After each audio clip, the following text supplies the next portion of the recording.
సంగారెడ్డి జిల్లా చున్నార మండలం వావిలాల గ్రామం నుంచి గురుస్వాములు శబరిమలకు బయలుదేరారు.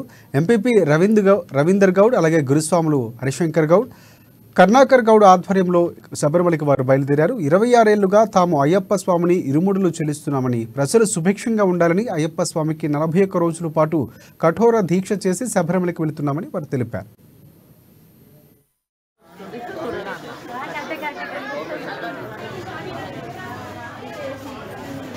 శబరిమల యాత్రకు కర్ణాకర్ శంకర్ స్వామి ఆధ్వర్యంలో బయలుదేరడం జరిగింది.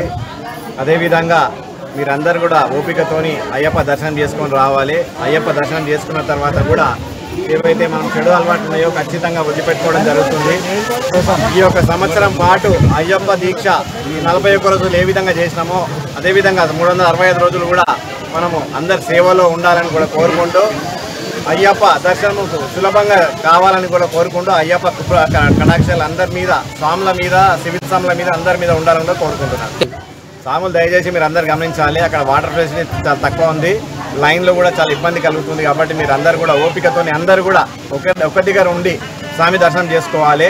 స్వామి దర్శనం ఖచ్చితంగా అవుతుంది, కానీ లేట్ అవుతుంది. కాబట్టి మీరు అందరు కూడా ఓపికతోని వాటర్ కూడా మన వాటర్ బాటిల్ తీసుకోవాలి. వాటర్ బాటిల్ కూడా పైనకి ప్లాస్టిక్ అలౌడ్ లేదు. కాబట్టి మనము ఇక్కడ మెడికేటెడ్ వాటర్ వాళ్ళు సప్లై చేస్తున్నారు. ఆ వాటర్ తాగి బయటికి